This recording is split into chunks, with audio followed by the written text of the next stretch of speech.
It was a crisp, quiet night in a mansion nestled in the heart of a sprawling estate. The lights from the grand house cast a faint glow across the lush gardens, where the scent of roses mingled with the cool evening air. But beneath the gleaming windows and towering walls, in the farthest corner of the property, something was stirring. It wasn't the rustling of leaves or the whispers of the wind. It was something far more unexpected. Inside the greenhouse, bathed in the dim light of a flickering lamp, a young girl lay curled up on a bed of old, discarded cloth. Her face was pale, her body thin, and yet she slept soundly, as though the world outside had no place in her weary mind. She was an orphan, a girl with no family, no home, no future that she could see. Her eyes were closed, but even in her sleep, you could tell that the weight of the world rested on her shoulders. And then, from the shadows came the sound of footsteps, soft, deliberate, and heavy. A man, tall and well-dressed, appeared at the entrance of the greenhouse. His name was Samuel Price, a self-made millionaire, a man who had everything anyone could ever dream of: the mansion, the wealth, the power. But there was one thing Samuel had never had: peace. His life was filled with the noise of success, the echo of empty conversations, and the coldness of being surrounded by riches, but missing something more meaningful. Samuel had seen many things in his life: luxury, fine art, and rare treasures that most people could only imagine. But when his eyes landed on the fragile figure of the sleeping girl in the greenhouse, something stirred in him that he hadn't felt in years. It wasn't just pity or compassion. It was a strange, unexplainable urge to help, to reach out, to change her fate. He stood there for a long moment, frozen in place, studying her features. She was a stranger to him, someone who had appeared out of nowhere. How had she ended up there? What was her story? The questions flooded his mind, but he pushed them aside. He could figure that out later. For now, he simply needed to act. He knelt down beside her, careful not to disturb her sleep, and gently touched her shoulder. She stirred, but didn't wake. Her skin was cold to the touch, and her clothes, thin and worn, did nothing to protect her from the chill of the night. Samuel's heart twinged with a strange sorrow he couldn't quite explain. He had built his life on wealth, on tangible things, but in that moment, as he looked at this helpless girl, he realized that all of it, every penny, every possession, meant nothing without the warmth of human connection. A part of him wanted to turn away, to retreat back to the comfort of his mansion, where everything was controlled, predictable. But something about the girl's vulnerability stopped him. He had seen enough suffering in the world to know that some people never got a second chance. Some people were forgotten, discarded, left to fend for themselves, and he couldn't bear the thought of her being one of them. Without thinking, he picked her up gently, cradling her small frame in his arms, and carried her inside. The mansion's grand entrance loomed before him, its marble floors gleaming in the soft light. The warmth of the house hit him as he stepped inside, but the coldness of his heart remained. Samuel moved quickly through the hallways, his mind racing. He knew he couldn't just leave her in the greenhouse. He had to give her a chance to live a life that wasn't dictated by the cruel hand of fate. But what could he do?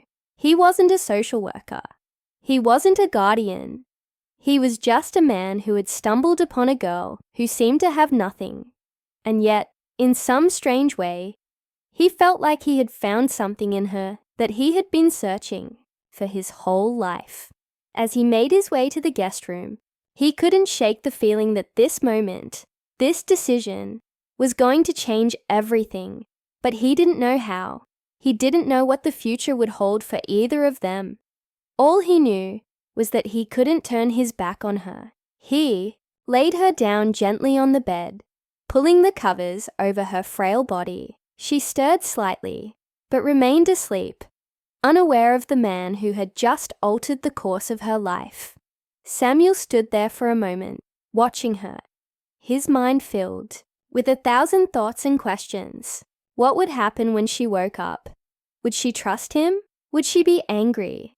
What was her life like before she ended up in the greenhouse? As he turned to leave the room, a thought lingered in the back of his mind. Was this the beginning of something beautiful or the start of a disaster he couldn't control? There was a growing sense of unease deep within him, a feeling that this encounter was no accident, that somehow fate had brought them together. But for what reason? Samuel had never been the type of person to question his decisions. He had built his empire with confidence, with certainty, but as he stood at the door, his hand resting on the handle, he realized that with this decision, he had crossed a line into unknown territory, a territory where wealth and power meant little, a place where human connection, vulnerability, and kindness held more value than anything he had ever known. The sound of the girl's soft breathing filled the room as Samuel quietly closed the door behind him. He had done what he could for now, but something told him this was just the beginning. What would happen when she woke up? Would she accept his help or reject it? And what would Samuel learn about himself in the process? Would he find redemption, or would his gesture come back to haunt him in ways he never expected? One thing was certain: both their lives were about to change forever. The morning light filtered softly through the large windows, casting a warm glow across the room. It was still quiet, the only sound the occasional rustle of the curtains in the gentle breeze. Samuel stood outside the door, his mind racing. He had done the right thing, hadn't he? Bringing the girl inside, offering her a chance at something more than the life she had known. But what now? How could he help her? And more importantly, how would she react when she finally woke up? He hadn't planned for this. He had been used to making decisions in the fast-paced world of business, where everything was calculated, logical. But this was different. There were no contracts to sign, no negotiations to be had. There was just a young girl, alone and vulnerable, who had somehow found her way to his doorstep. Samuel ran his fingers through his hair, trying to push aside the growing sense of uncertainty. He had lived a life of luxury, but that luxury had come at a price. For years he had been consumed by his work, by his ambition to build an empire. His relationships were shallow, his connections fleeting. His success had earned him respect, but it had also created a wall between him and the world, a wall that had kept him from feeling anything real. Until now, the girl in the guest room had done something Samuel couldn't explain. She had cracked through that wall, and it terrified him. He wasn't used to feeling vulnerable. He wasn't used to not having control. But this was different. He had no idea how to help her, what she needed, or even if she would want his help. Meanwhile, in the guest room, the girl's eyes fluttered open. She blinked a few times, the soft light of the morning blurring in her vision. She didn't know where she was. Everything felt unfamiliar. The soft bed beneath her was nothing like the hard floor of the greenhouse. The air inside thick with the smell of dirt and decaying plants. She sat up slowly, her muscles aching from the strange way she had been curled up. She glanced around, taking in the lavish surroundings. The high ceiling, the plush curtains, the large bed with its fine linens. It didn't make sense. How had she ended up here? She hadn't asked for this. She didn't belong here. Her heart raced as panic started to set in. She didn't know who this man was, or why he had brought her inside. For all she knew, he could have been some kind of wealthy stranger who thought he could play savior. Or, worse, he could have plans for her that she didn't want to imagine. But then, she remembered the coldness of the greenhouse, the way the night air had cut through her thin clothes. She remembered the hunger in her stomach, the constant feeling of being invisible, forgotten. Maybe, just maybe, this was the chance she had been waiting for. She didn't have the strength to run, nor the courage to challenge him just yet. Not when she didn't even understand what was happening. She pulled the covers off her and stood up, her bare feet touching the plush carpet. The room felt suffocating, the weight of her own thoughts pressing down on her.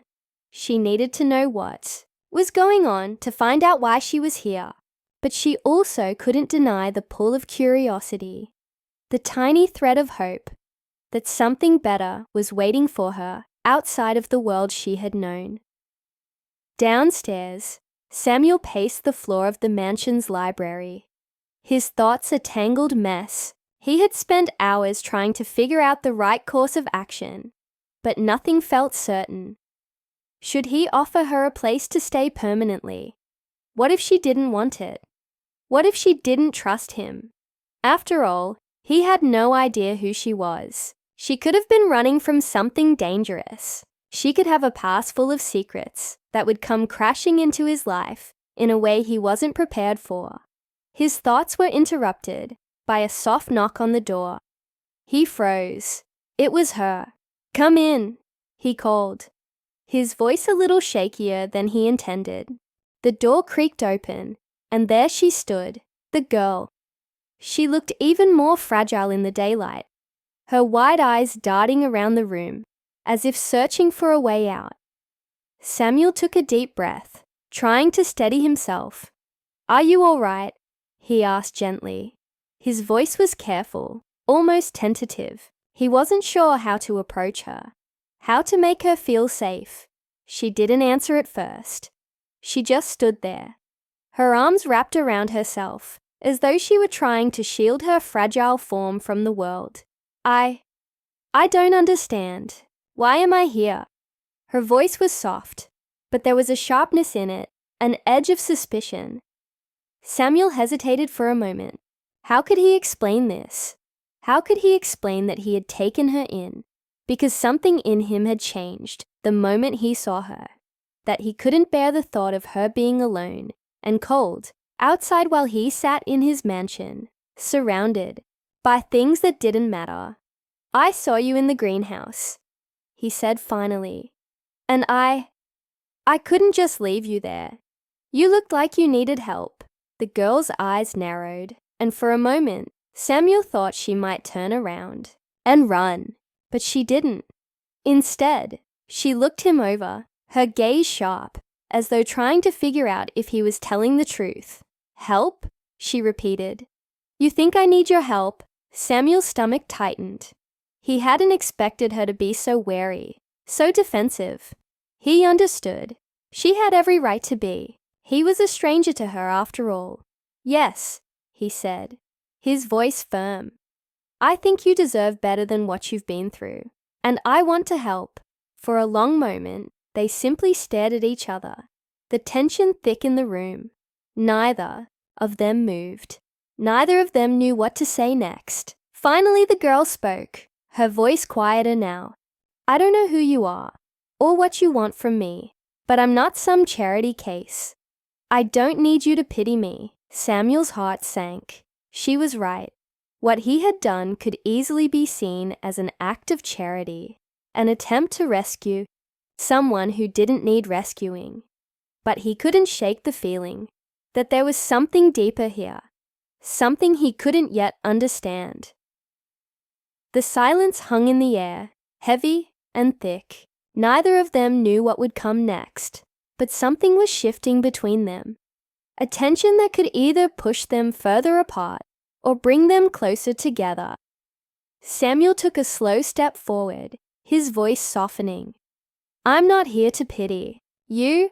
I just want to give you a chance." A chance. That's what they both needed.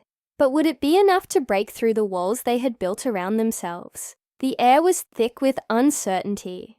But one thing was clear. The path ahead would not be easy, and neither of them was ready for the storm that was about to come. The girl's expression remained unreadable. Her arms still wrapped tightly around herself, as though she was bracing for something. Disappointment, betrayal, another door shutting in her face. Samuel could see it in her eyes. The way she fought against believing that someone might actually want to help her, without expecting anything in return. He had spent his life reading people, knowing their motives before they even spoke. But she was different. She wasn't hiding greed or deception behind her guarded look. She was hiding pain. She let out a slow breath, as if testing the weight of his words, before she finally spoke. "A chance," she murmured. "I don't even know what that means anymore." Samuel felt something tighten in his chest. He knew this wasn't going to be easy. Trust wasn't something she could give freely, not after whatever life had put her through. But he also knew he couldn't push too hard. She had to decide for herself whether she wanted his help or not. "You don't have to decide anything right now," he said, keeping his voice steady. "Just stay, eat something, rest. And if you still want to leave after that, I won't stop you." She stared at him for a long moment, her fingers twitching slightly, as if she wanted to reach out, but couldn't quite bring herself to. Finally, she gave a small reluctant nod. That was enough for now. Samuel had his housekeeper prepare a meal, something warm and comforting. And when the girl sat down at the table, he noticed the way she hesitated before picking up the spoon. It was subtle, barely noticeable, but he caught it. The moment of disbelief, as if she had to remind herself that this was real, that she was allowed to eat without fear of being chased away. She didn't say much as she ate, but Samuel didn't push her. He simply sat across from her, watching as the tension in her shoulders slowly eased, if only a little. As the days passed, the girl, who finally told him her name was Lily, began to settle into the house, but not without difficulty. She was restless, always glancing toward the windows, as if expecting something to go wrong. Samuel noticed how she avoided talking about her past, how she would change the subject whenever he asked where she had come from. He didn't press her. He figured she would tell him when she was ready. But what he didn't expect was for her past to come looking for her. It happened one evening, when the sky had turned a soft shade of orange, casting long shadows across the mansion's driveway. Samuel had been in his office when he heard voices outside. Sharp, urgent. He stepped out and saw Lily standing frozen near the entrance, her face pale as she stared at the man in front of her. The man was rough-looking, his clothes worn and dirty, his eyes dark, with something that made Samuel's stomach turn. He didn't need to ask who he was. The fear in Lily's expression told him everything. "You think you can just disappear?" The man sneered. "You think the streets forget that easy?" Samuel stepped forward without hesitation, positioning himself between them. "Who are you?" he asked, his voice firm. The man smirked, glancing at him as if he were nothing more than an obstacle. "Doesn't matter. What matters is that she owes me." Samuel's jaw tightened. "She doesn't owe you anything." Lily's hands were clenched at her sides, her breath coming in uneven gasps. "He's lying," she said suddenly, her voice shaking but strong. "I don't owe him anything. I ran away because—" She stopped herself, her throat tightening. Samuel didn't need to hear the rest to understand. He could see it in her face. Whatever this man had done, whatever life she had escaped from, it had been dangerous. The man took a step closer, but Samuel didn't move. "Listen," he said, his voice low. "You're trespassing on my property. I suggest you leave before I call the authorities." For a moment, the man seemed to consider pushing his luck, but something in Samuel's expression must have warned him otherwise, because after a long, tense silence, he scoffed and took a step back. "She ain't worth the trouble anyway," he muttered, before turning and disappearing into the growing, darkness. Lily let out a shaky breath and turned away, her hands trembling. Samuel watched her carefully. "He's not coming back," he assured her. "Not while you're here." She swallowed hard, her eyes still fixed on the ground. "I don't want to be a problem for you," she whispered. "You're not a problem, Lily." Samuel hesitated before continuing, his voice softer now. "You don't have to keep running." She looked at him then, really looked at him, and for the first time, he saw something in her eyes other than fear. It was something fragile but strong. Hope. The days that followed were different. The weight on Lily's shoulders seemed lighter. The way she moved less cautious. She still had walls. Still had moments where she withdrew into herself. But there was a shift. A quiet understanding that she didn't have to be alone anymore. And Samuel felt something he hadn't felt in years. Purpose. One afternoon, he found Lily in the greenhouse, the same place where he had first found her. She was standing among the plants, her fingers brushing over the leaves, a thoughtful look on her face. "I used to dream about places like this," she admitted. "Somewhere safe, somewhere where I wasn't just surviving." Samuel leaned against the doorway, his arms crossed. "You don't have to just survive anymore." She turned to him, something unreadable in her expression. "Why did you help me?" The question caught him off guard. He had asked himself that many times. Was it guilt? Was it fate? He didn't know. But looking at her now, he realized the answer was much simpler than he had made it out to be. "Because I could," he said honestly. "And because I wanted to." Lily nodded, as if she finally understood something she had been struggling with for a long time. She looked around the greenhouse again, taking a deep breath, and then she smiled. It was small, barely there, but it was real. And in that moment, Samuel knew this wasn't just about saving her. In a way, she had saved him too. The past would always be a part of them, but for the first time, the future felt like something worth looking forward to.